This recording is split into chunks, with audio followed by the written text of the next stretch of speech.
Okay, so today we start our very last pre-cal unit. We are going to review trigonometry in this unit. Today we're going to do two sections in one. We're going to review some basic angle measurements, and then we're going to go over the unit circle and our special angles in right triangle trigonometry. Okay, so we're going to start with angles. Standard position. In standard position, you have one side of the angle called the initial side on the positive x-axis. We insist on putting angles in what's called a standard position. And in standard position, the initial side of the angle has one side on the positive x-axis. Okay, so then if you had a 90-degree angle, that would measure 90 degrees, and your terminal side would have to be the positive x-axis. And then the angle itself would be measured counterclockwise, rotated counterclockwise from the positive x-axis. So this angle theta, the measure of angle theta, is 90 degrees. And then we just say theta is 90 degrees. Okay, so in trig, you also learned radian measure. We will only use radian measure.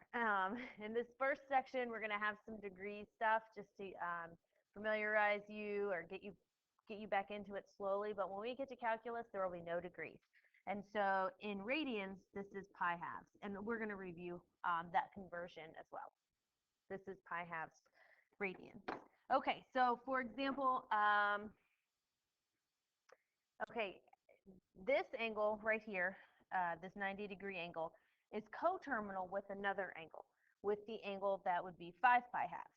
And that angle has the same initial side and the same terminal side, but it rotates one more time.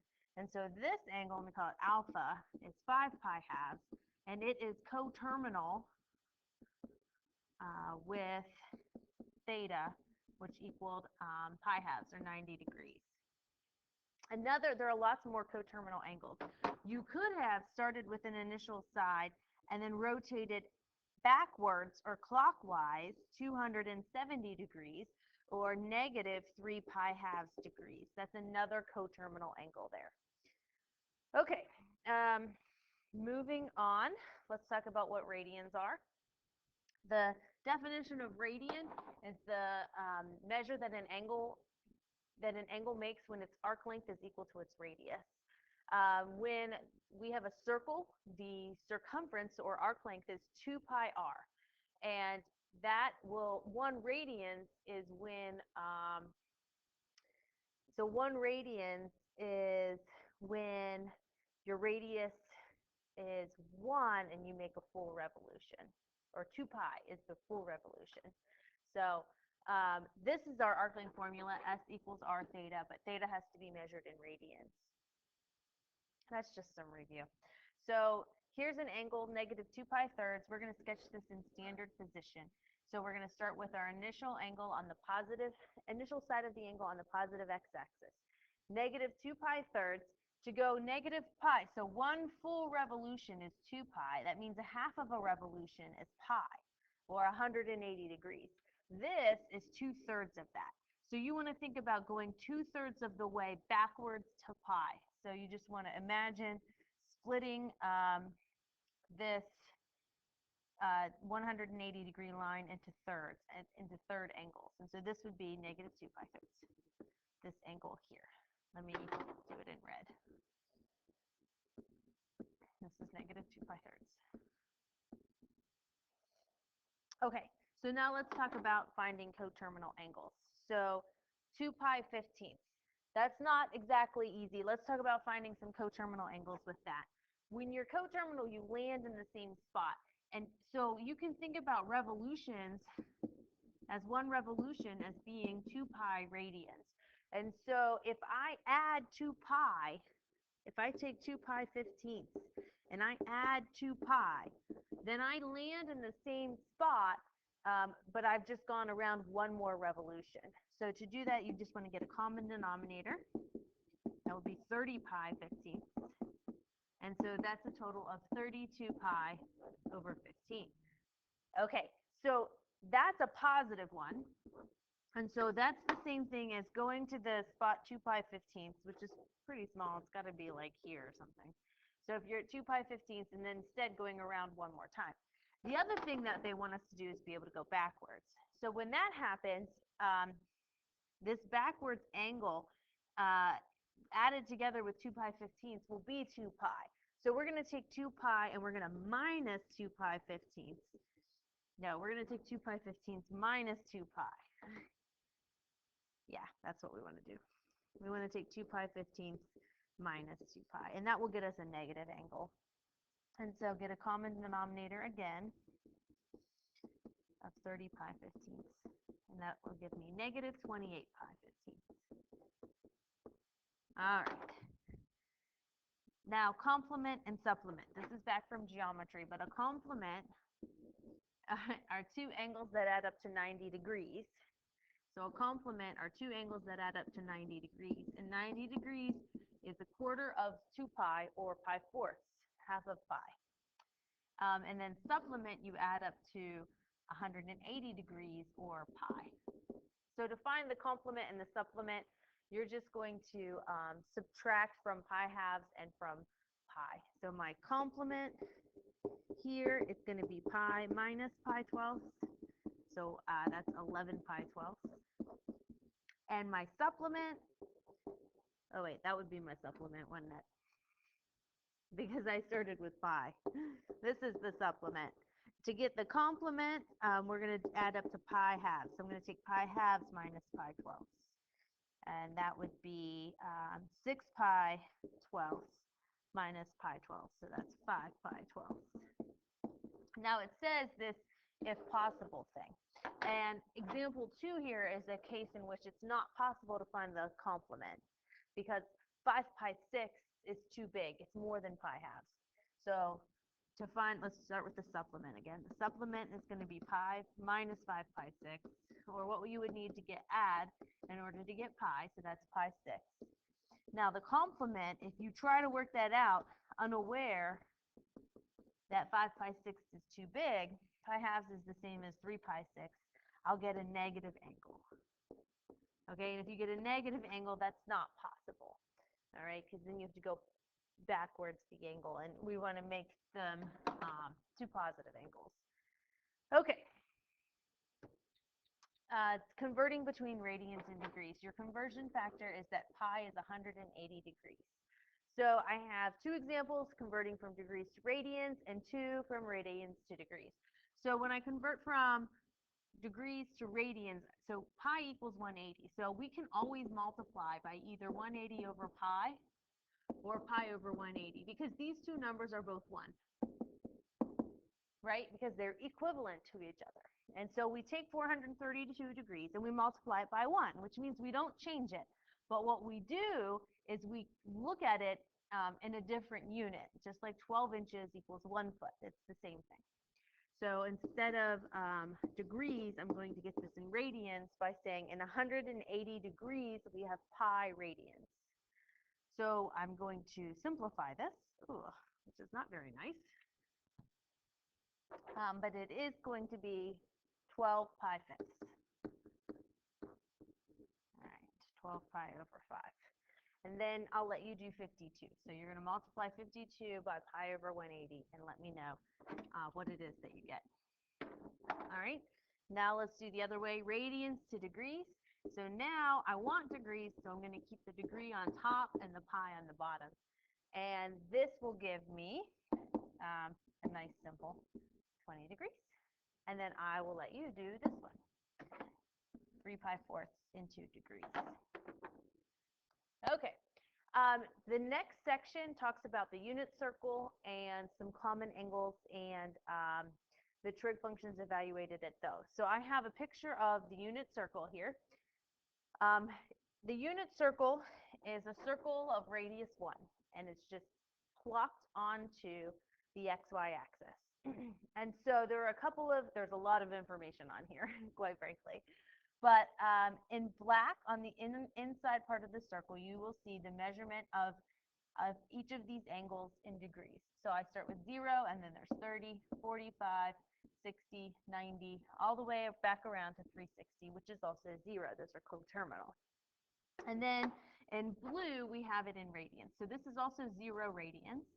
And then we go up 30 degrees, which is pi 6, then pi 4, pi 3rd, up to 90, which is pi halves, and then all the way back around to 2 pi. Okay, so those are the angles. Those are marked here by the circle. Also by the circle are points. Okay, and these points are out here. So the first one is here is 1, 0. This is the coordinate point 1, 0. This is an x coordinate and this is a y coordinate, and that's looking at the xy plane. And so you just look at this point here, here, here. These are all points on the unit circle, but also on the xy plane. So they all have an x coordinate and a y coordinate.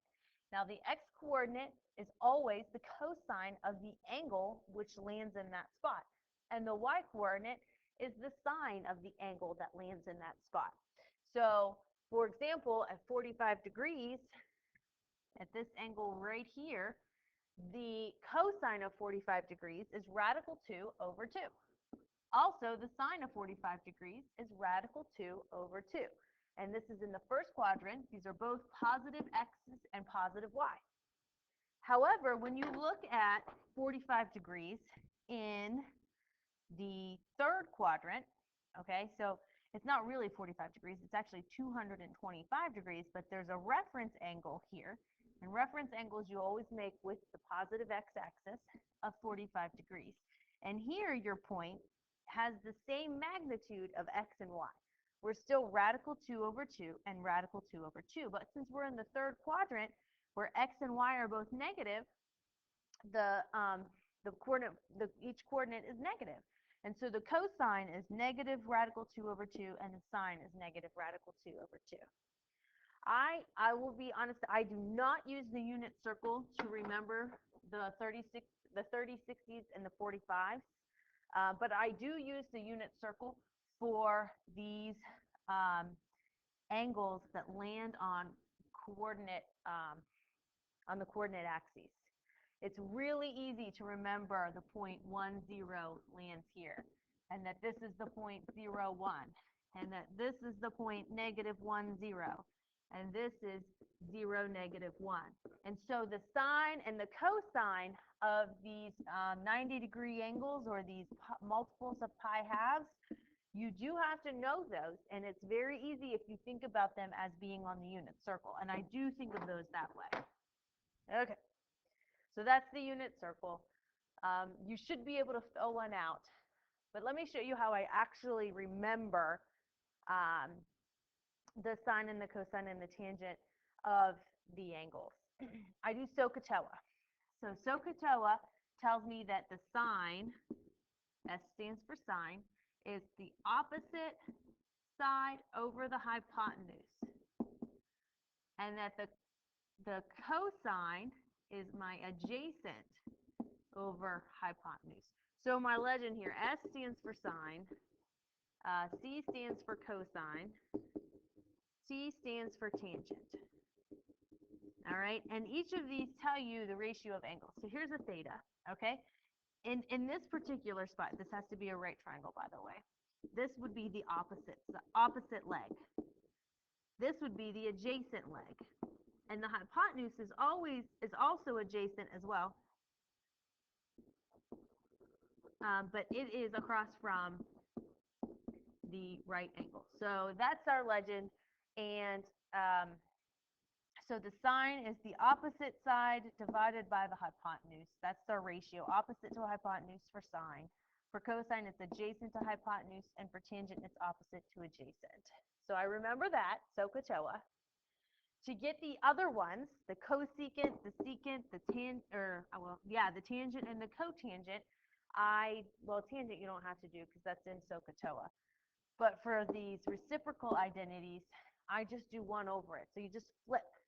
You just do hypotenuse over, this would be 1 over opposite over hypotenuse. This equals hypotenuse over opposite. So we're just going to do the ratios.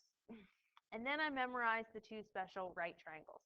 These right triangles should be very familiar. You started learning them your freshman year of high school in geometry. We go over those in geometry. Several times we go over these in geometry. And then you hit them again in trig, and they're also on the SATs and the ACTs. And so if you have a right isosceles triangle, that is a 45, 45, 90 triangle. In radians, it's a pi fourths, pi fourths, pi halves triangle, but nobody calls it that. But that's what it is also. And the ratio of if the legs are each of length s, then the hypotenuse is s radical 2. And that's just from the Pythagorean theorem. Okay? In a 30, 60, 90 triangle, okay, then your ratios are s, 2s, and s radical 3. And I memorize these triangles, and then I just, try one by one, figure out all of the other angles. And so based on that, we can fill in the rest. We can fill in the unit circle ourselves. All right, so let's work on this. So this is my 0, all right? And so this is the point 1, 0. That one, these 4 are easy. Go ahead and fill these 4 in first.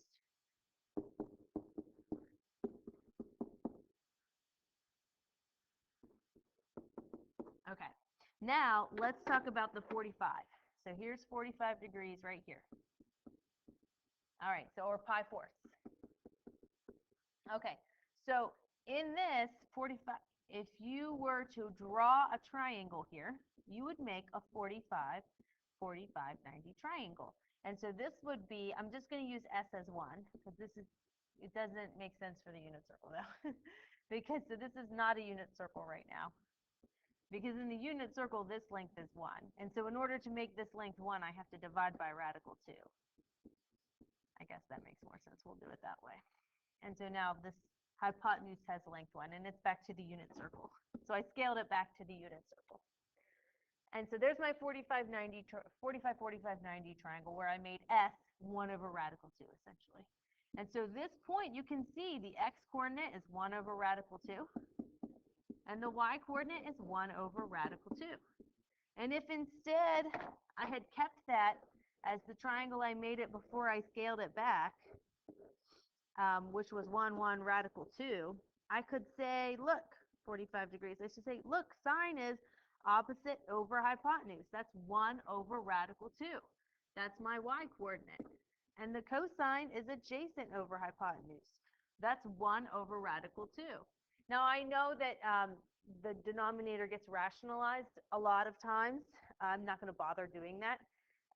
And that's where you get radical 2 over 2, by the way. But I'm not going to bother doing that.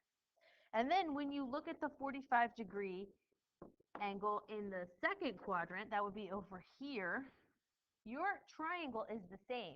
And so your ratios are the same. The only thing that changes are signs. And that just depends upon whether your x is positive or negative. In the second quadrant, x is negative, but y is positive. And so your cosine value is negative in this quadrant, but your sine value is positive. And then over here, so this is at 135 degrees, or this is 3 pi fourths in radians. Now, if we go one more 45 degree, so we would get to 180 if we added 45 one more time, or pi fourths one more time after that gives me 5 pi fourths. And 5 pi fourths, in this quadrant, both x and y are negative. Okay, and then finally over here in the fourth quadrant, the x is positive, but the y is negative. And so these are your sine and cosine of angles in the fourth quadrant of the 45-degree reference angle. And so what I have done, by the way, in these other quadrants, is I have still just looked at this 45, 45, 90 triangle with 1, 1, radical 2. But I divided by radical 2 in order to stick it on the unit circle. And so you can see that these sides don't change. And this is all I do for a trig. I can do this over and over and over again. Okay, so let me do this one more time. I'm going to do this with 30-degree angles next. I know this is getting messy, but now I'm at 30 degrees here, okay, or pi 6. So at pi 6, I have a 30, 60, 90. All right, I'm going to draw that out here because I'm getting too messy. A 30, 60, 90.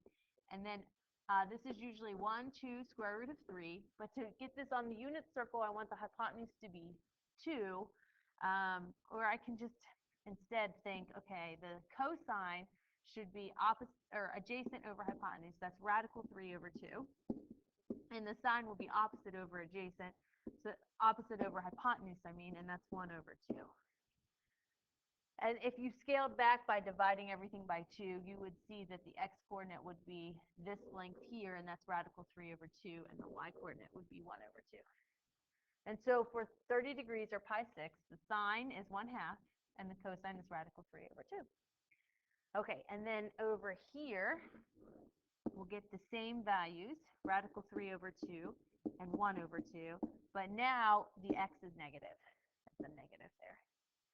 And here at this 30 degree from the x-axis, I also get negative radical 3 over 2, but now the y-coordinate is negative as well, and it's negative 1/2. And here I get positive radical 3 over 2, but then I still keep the negative 1 over 2 for the sine because y is still negative. All right, so what I would like for you to do is to do the 60s. That would be this one, all the purple ones here. Fill those in. So you should come in with a complete unit circle tomorrow. All right. So once you know the unit circle and your right triangles, we can evaluate the sine of different angles. So 3 pi fourths, I'm going to let you guys do this one because you can just look back on your unit circle and do it. Well, actually, and you could do this one on unit circle too. So let's do this one together. T is negative pi halves. That means go backwards, and that means you land on this spot right here. On this spot, the coordinate point is 0, negative 1. So that means the sine of the angle is the y value, that's negative 1. The cosine of the angle is the x value, that's 0. And the tangent of the angle is the y over the x, or it's sine over cosine. And so that is negative 1 divided by 0. And oh no, you are not allowed to divide by 0. This is undefined. So now let's do the cosecant. The cosecant is 1 over the sine. And the sine we already evaluated, that was negative 1. So this is negative 1. The secant is 1 over the cosine, or 1 over 0. And oh no, I'm not allowed to divide by 0. That's undefined again. And then finally, the cotangent of the angle is the cosine divided by the sine. And so that's going to be 0 divided by 1. That is okay. That is just the number 0. And this is it. So your final thing to do is to evaluate the 6 trig functions at 3 pi fourths. So that's 45 degrees in the second quadrant.